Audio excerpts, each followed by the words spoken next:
Hello, salut.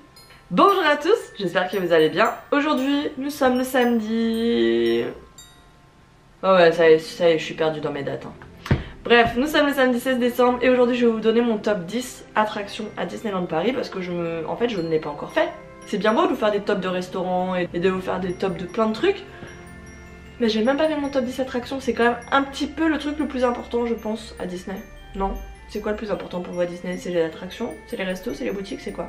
Mon top 10 attractions qui est, vous allez voir, un petit peu différent des 10 attractions que je vous recommande de faire absolument lorsque vous allez à Disney pour un séjour. Je vous remettrai ce lien d'ailleurs en barre d'infos. C'est un petit peu différent dans le sens où les 10 attractions que je vous recommande de faire, c'est vraiment des attractions qui je pense sont emblématiques de Disneyland Paris. Mon top 10 à moi, il est un tout petit peu différent. Après vous allez voir, il y a quand même beaucoup de choses qui sont en commun avec ces 10 recommandations. Mais il est un petit peu différent parce que forcément moi je viens depuis si longtemps qu'il y a des attractions que je préfère alors que c'est des petites attractions quoi. Mon top 1, je vous en ai parlé il y a pas très longtemps. Il s'agit bien sûr de Big Thunder Mountain que l'on va appeler BTM parce que c'est vachement plus facile à dire. Et qui est aussi connu par certains d'entre vous comme étant le train de la mine. Voilà, moi je l'ai appelé comme ça pendant des années. Franchement même aujourd'hui je pense qu'il y a encore des fois où je l'appelle comme ça. Ne me tapez pas. J'avoue que quand je suis avec des fans Disney ou avec des potes qui connaissent bien Disney, je dis BTM parce que sinon c'est la honte. Donc Big Thunder Mountain à Frontierland qui est l'attraction qui a été fraîchement rénovée l'année dernière, qui a été fermée pendant 1 an et qui aujourd'hui tombe toujours en panne. Ouais, je sais. J'adore vraiment cette attraction parce que je pense que c'est un de mes premiers souvenirs aussi de Disney. C'est une des attractions qui m'a laissé un souvenir très fort quand j'ai fait mon premier séjour à Disney en 99. C'est l'attraction Disney par excellence. Et surtout, j'ai lu pas mal sur des Insta, sur des blogs et tout, le nôtre en France est vraiment canon. Voilà, il est vraiment cool. Ce qui est vraiment génial sur le nôtre, c'est qu'il est sur une île à part entière. Voilà, on passe quand même sous l'eau pour remonter sur cette île, en faire tout le tour. Et ça, pour ça, c'est vraiment très très sympa. Voilà, elle est super belle, elle est en plein milieu du land. Elle offre un paysage qui est magnifique. Donc pour toutes ces raisons, c'est mon attraction préférée à Disney. Numéro 2, la Tour de la Terreur. Ou plus connue sous le diminutif de la TOT. Tower of Terror qui est donc au Walt Disney Studio. Elle est où déjà? À Backlot ou à Production Courtyard? Je crois que c'est ça. Je crois qu'elle a pas. J'ai tellement de mal avec les landes des Walt Disney Studios, c'est horrible quoi. Je sais entre Backlot et Production Courtyard. D'ailleurs faut changer ce nom les gars parce que c'est imprononçable. J'ai tellement de mal avec ces landes là, j'arrive jamais à savoir qui est où et quoi. Tower of Terror qui est l'attraction qui a à mon sens avec Ratatouille la thématisation la plus aboutie au Walt Disney Studio. On est transporté dans un autre univers de l'entrée jusqu'à la sortie. Ça c'est vraiment cool, on est tout de suite transporté dans les années 50 à Hollywood et on n'en sort plus en fait tant qu'on n'est pas sorti de la boutique. Voilà. Et le lobby de cette attraction est super beau, voilà, avec cette chouette là, toute poussiéreuse, toute pleine de toiles d'araignée. Le pré-show est génial aussi, j'adore vraiment. Donc tout ce côté rétro avec cette ambiance jazzy, cinéma, c'est parfait. Voilà, j'adore cette attraction. Au niveau sensation, je la supporte bien. Voilà, comme vous savez que j'aime pas trop les attractions à sensations et je l'aime beaucoup et j'adore vraiment cette jolie vue qu'on a sur les Walt Disney Studios et même sur toute la destination Disney quand les portes s'ouvrent là-haut avant de nous lâcher. En numéro 3, je vais mettre Phantom Manor. Phantom Manor qui va bientôt fermer là pour une longue réhabilitation qui ferme là en janvier jusqu'à au moins septembre-octobre prochain. C'est une attraction que j'aime beaucoup parce que là aussi c'est pareil, c'est un de mes plus gros souvenir d'enfance quand j'ai fait mon premier séjour à Disney. Et même si j'ai pas tout de suite compris l'histoire de l'attraction, la storyline en tout cas de tout ce qui se passe à l'intérieur, et je vais vous dire même aujourd'hui je suis pas sûre d'avoir compris à 100%, hein. C'est un univers que j'aime beaucoup, toute l'image, toute la déco, tout le graphisme qu'il y a autour de ça, voilà, toute cette imagerie, je la trouve très très belle. Tout ce petit monde en fait de Phantom Manor est super beau pour moi, c'est quelque chose que j'aime beaucoup. Donc je suis contente qu'elle ait une grosse réhab là parce qu'elle en a quand même vraiment besoin. Je ne sais pas du tout de quoi va être faite cette réhabilitation, je ne sais pas si on changeait quoi que ce soit à l'intérieur ou si c'est juste une grosse remise à neuf. Je sais juste que ça rouvre normalement, je l'espère, pour la saison d'Halloween en 2018. Numéro 4, allez on va mettre Ratatouille. Ratatouille c'est quand même une attraction qui, la première fois que je l'ai fait, ne m'a pas laissé... ne m'a pas impressionné plus que ça, voilà. Mais c'est comme je vous l'ai dit déjà précédemment en vidéo, c'est parce que cette attraction, on me l'a tellement teasée, on m'a tellement dit que c'était la meilleure attraction du monde, que c'était la meilleure attraction de tous les parcs Disney du monde, que du coup quand je suis arrivée j'ai fait le truc et puis je me suis dit ouais, évidemment. Le truc qu'on t'a tellement vendu que t'es forcément déçu. Avec le recul, en l'ayant fait plusieurs fois, après, c'est vrai que c'est une attraction qui est quand même très sympa. Quand on a tous les effets qui marchent, c'est encore mieux. Et c'est une attraction que j'aime beaucoup parce qu'elle est aimée sur le film Ratatouille qui est un de mes Pixar préférés.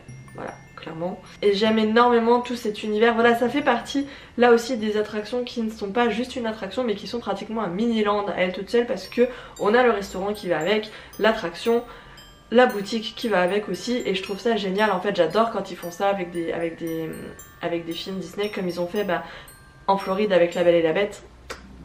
Et comme on peut avoir aussi du côté d'Adventureland, pour rester chez nous, avec la Grabba Café Restaurant, l'attraction du passage d'Aladin juste à côté et les trésors de Sheradad. Voilà, tous ces univers qui sont liés, qui sont proches les uns des autres géographiquement dans un parc Disney, pour moi c'est quelque chose qui est vraiment super cool, très joli à voir, et c'est un vrai bonus parce que ça participe vraiment encore davantage à une immersion. Numéro 5 dans mon top, et là vous allez vous dire mais elle est folle quoi. It's a Small World. Moi j'adore It's a Small World. Vous n'aimez pas? Pourquoi vous n'aimez pas? Moi j'adore It's a Small World. Alors je sais pas si c'est parce que du coup ça fait énormément de temps que je viens et que je l'ai fait plusieurs fois, je pense plusieurs dizaines de fois même. Je n'ai plus, cette musique ne me reste plus en tête en fait. Quand je sors de l'attraction j'ai déjà oublié la musique. Donc j'ai pas ce traumatisme là, voilà. Après c'est vrai que je me fais souvent la réflexion quand je suis à l'intérieur que ça peut être un peu creepy si on enlève la musique, parce qu'avec toutes ces poupées qui bougent de manière assez répétitive, ça peut être un peu flippant hein, selon les angoisses de chacun, je comprends. Mais moi c'est quelque chose que j'aime beaucoup, et j'aime bien aussi le fait de savoir que c'est une attraction qui a été imaginée par Walt Disney lors de l'exposition universelle de... je n'ai plus la date en tête. Et vraiment entre nous, après avoir fait celui de Floride, le nôtre est vachement mieux. Ouais. Allez, numéro 6, Pirates des Caraïbes.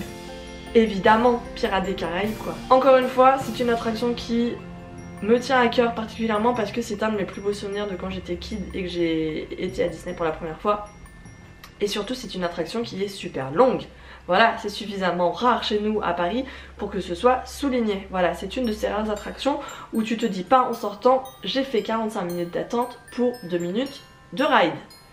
Super! Non, là c'est vraiment une attraction où on reste assez longtemps, où on profite vraiment pleinement et pendant de longues minutes de l'univers, et pour ça c'est cool. Et cet univers qui, je me souviens la première fois m'a tellement bluffé, enfin les flammes, moi j'y croyais, hein, j'y croyais dur comme fer hein, quand j'étais gamine quoi, que ces flammes c'était des vraies flammes et tout. Alors aujourd'hui elles sont mieux faites, mais avant c'était juste des effets de lumière avec des drapés hein, donc voilà. Pirates des Caraïbes c'est une des attractions que j'aime énormément, et sa nouvelle version est assez convaincante à mon sens. Voilà, elle a pas complètement dénaturé l'attraction d'origine. Jack Sparrow en tout cas de la fin est très bien, celui sur le trésor est super cool. Je n'accroche pas du tout par contre à sa version dans le tonneau hein. Voilà, ce n'est pas Jack Sparrow, je ne sais pas qui c'est. 7ème attraction de mon cœur, Peter Pan. Peter Pan Slides à Fantasyland. C'est une attraction que je trouve tellement mignonne. Je suis comme tous ces gens en fait qui craquent complètement sur cette attraction. Moi mon passage préféré ici c'est quand on survole Londres en fait et qu'on arrive au pays imaginaire. Voilà, toute cette partie aérienne c'est quelque chose que j'adore vraiment, qui est très mignon et trop joli, tout petit et tout joli. Tu vois, j'adore cette attraction pour ces moments là. J'aime beaucoup aussi dès le début en fait quand on survole les toits avec les fumées, enfin quand ça marche, avec la fumée du coup qui sort des cheminées des toits de Londres. Là aussi, sa réhabilitation de 2016 lui a fait tellement de bien, les visages sont tellement plus crédibles, tellement plus raccord avec le film en fait, parce qu'avant, dans la version d'origine, à la fin c'était un peu creepy hein, quand même. J'ai retrouvé des photos de mon premier voyage à Disney en 99 avec les photos, il ressemble pas trop au personnage du film, hein. C'est mieux maintenant. Enfin, 8ème attraction que j'aime beaucoup, Star Tours. Star Tours que j'aime beaucoup, mais j'aimais beaucoup sa version d'origine. Hein. Moi, ce côté un peu vintage, un peu rétro, un peu vieillot, ça me dérangeait pas. Hein. C'était, ça secouait un peu, mais ça me dérangeait pas trop. Je trouvais ça, voilà. Mais moi, j'aime bien les trucs un peu vintage, donc en même temps, forcément, j'aime beaucoup. Star Tours qui est super cool dans sa version actuelle, qui pour info, là, pendant les vacances de Noël, est entièrement dédiée au nouvel opus qui est là en salle depuis mercredi, les derniers Jedi. Voilà, il n'y a que cette planète là qui est là actuellement projetée dans les Star Speeder, mais à partir de la rentrée il y aura comme avant toutes les anciennes planètes. On pourra aller sur la planète de Naboo, sur la planète de Jakku, sur la planète, je crois que c'est Hoth, sur la planète des Wookiees, enfin bref, toutes les planètes que vous avez vues. Il y a plus de 70 combinaisons possibles et ça je trouve ça super cool parce qu'on peut le faire 3-4 fois dans la journée. On a normalement toujours un voyage différent et ça c'est vachement bien. Et surtout ils ont pas enlevé le X-Wing à l'entrée. Et ça c'est cool. 9ème attraction que j'aime énormément à Disneyland Paris, le pays des contes de fées. Quand je vous parlais des attractions en fait qui sont un petit peu oubliées par les guests à Disney quand ils viennent en séjour, je parlais de celle-ci. Voilà, moi c'est une de mes attractions favorites parce qu'elle est super mignonne, parce que c'est un super endroit pour se poser, pour être en plein dans la fantaisie, dans le conte, dans le rêve et être au calme un peu à l'écart en fait de la foule de Fantasyland et du tumulte du land. C'est un endroit que j'aime beaucoup pour ça parce qu'il faut quand même aller le chercher, il faut passer ce pont derrière le vieux moulin et c'est une attraction qui est tellement mignonne, voilà, et qui fait plein de références à plein de films Disney, donc je la trouve trop chou. Voilà. J'aime bien les détails aussi qu'il y a dans cette attraction, c'est-à-dire que chaque bateau a un prénom de princesse ou de personnage féminin Disney. Comme de mémoire, il y a un bateau duchesse, je me demande s'il n'y en a pas un Mary Poppins, un Blanche-Neige, un Aurore, enfin voilà, vous avez saisi. Tous les petits mondes des films Disney sont représentés en miniature avec des arbustes qui sont taillés en miniature pour être raccord avec le film. J'adore la scène de La Belle et la Bête, elle est vraiment super cool. Enfin voilà, c'est une attraction qui est je trouve particulièrement poétique et qui mérite d'être vue par le plus grand monde. Voilà. 10ème attraction de ce top, je l'ai découvert ce week-end, voilà. Je l'ai découvert très récemment, il s'agit du pavillon des princesses. Donc je pensais pas franchement que j'allais aimer cette attraction, qui est, voilà, je le mets en attraction, mais c'est un meet and greet, hein. C'est un endroit où on rencontre des personnages, voilà. Mais je pensais pas que j'allais apprécier cette attraction, je pensais que ça allait être juste, voilà, encore un truc où tu rencontres juste une princesse, machin et tout. Et en fait, non, je sais pas, elle m'a beaucoup parlé, elle m'a beaucoup touchée. Alors peut-être parce que du coup j'étais avec ma fille et que j'ai vu qu'elle avait des étoiles dans les yeux, c'est possible que ça ait joué et que ça m'ait largement influencé. Voilà, c'est une attraction qui m'a beaucoup surprise parce que je m'attendais à un truc assez basique et en fait pas trop.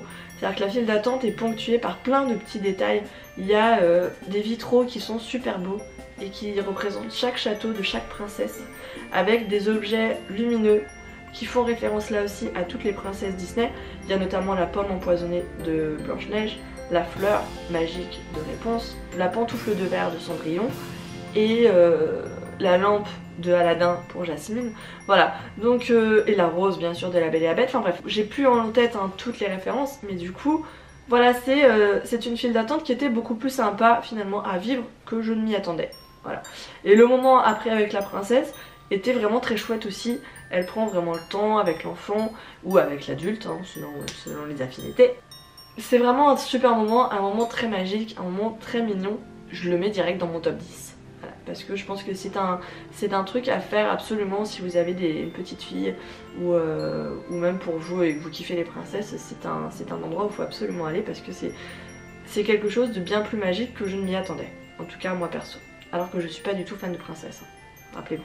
C'est tout pour mon top 10 d'attractions à Disney. Vous avez vu, il est un petit peu différent de celui que j'ai mis en recommandation sur Hello Disneyland. Qu'est-ce que vous préférez faire quand vous allez là-bas? C'est quoi votre must-do quand vous venez ici? Dites-moi en commentaire. Je vous remets mes 10 recommandations à faire à Disneyland Paris absolument en attraction dans la barre d'infos. Je vous dis à demain pour la prochaine vidéo. Je vous fais de gros bisous. Et à demain. Et abonnez-vous.